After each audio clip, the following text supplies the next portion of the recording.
Have you ever wondered where the tallest waterfall in the world is? Well, it's located in Venezuela, and it's called Angel Falls.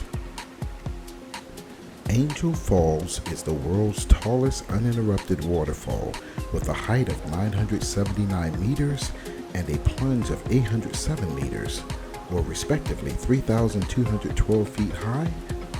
The waterfall drops over the edge of the Auyán-tepui mountain in the Canaima National Park.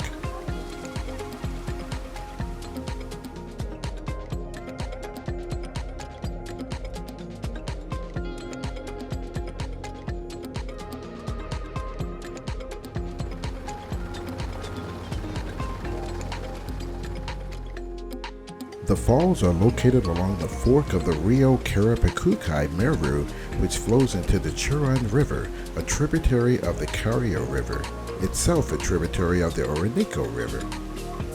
We hope you enjoyed the video.